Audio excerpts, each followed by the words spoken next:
CEO of the Dallas Express, Christopher Putnam.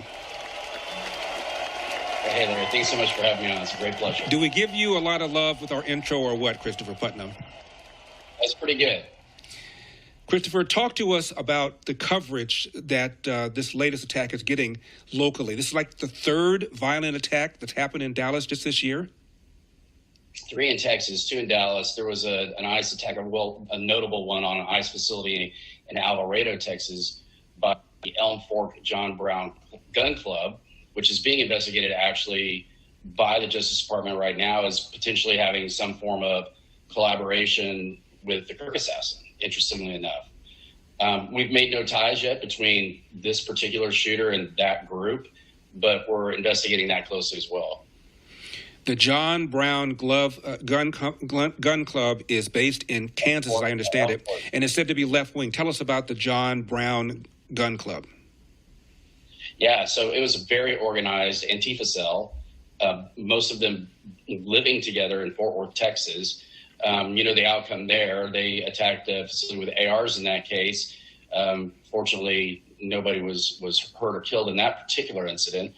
But yeah, they've been very active in this area for a long time. They're known to carry long weapons at drag queen for children's shows to deal with counter protesters, as an example, and had a run-in with Fort Worth police not too long ago. I'd say it was about a year ago, actually, when they actually assaulted a couple of members of the counter protesters.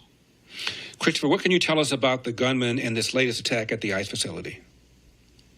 Yeah, his name's Joshua John. I mean, he appears to, be another one of these confused kids that's been radicalized by the rhetoric coming from far left politicians and their sidekicks in the far left media, the lying and legacy media, as I call them. He had some role in the marijuana business. Lives actually here in a Dallas suburb, I believe it's Allen, Texas, and then also had part-time residency in Oklahoma as well.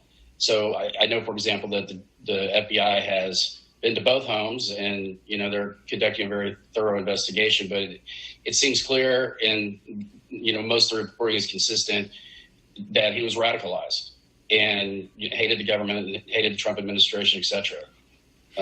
Very similar to what we believe the motive is, of course, in the Kirk assassination. Now, the acting head of ICE says that there have been a 1,000% increase in attacks on ICE agents recently. What's going on?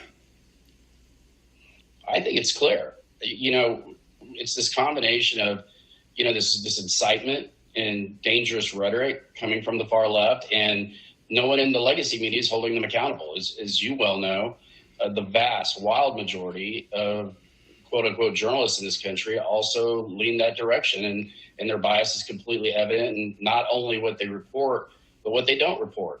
For example, here in Dallas-Fort Worth, our 2 major print dailies, the Dallas Morning News, which is now owned by a New York company, and the Fort Worth Star-Telegram, which is owned by a New Jersey hedge fund, non-reported to this day the potential motive or the prospective motive that's been laid out by the FBI for the Kirk assassination. They just don't report it. And they don't report on, some of this insightful, hateful rhetoric, coming from a lot of the far left politicians. So there's no accountability. And it's so strange because it almost feels like it's purposeful. Like they're purposely trying to get folks to do these crazy things. And also what they do, Christopher, as you know, is say, well, both sides do it, as if the violence is coming from the right just as much as it's coming from the left, when clearly it is not. You look at polls from YouGov, for example, very liberal people are 8 times more likely to believe that violence is at least sometimes acceptable to achieve political aims compared to so-called very conservative people.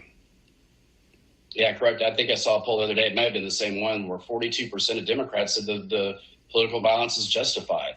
And, keep in mind, we're not that far from the Biden administration, where the director of Homeland Security was saying that, right-wing extremism, and white supremacy was, the leading domestic terror threat, which is just absurd. I mean, we're covering these stories that the legacy media won't every single week. And there's new incidents of violence every week.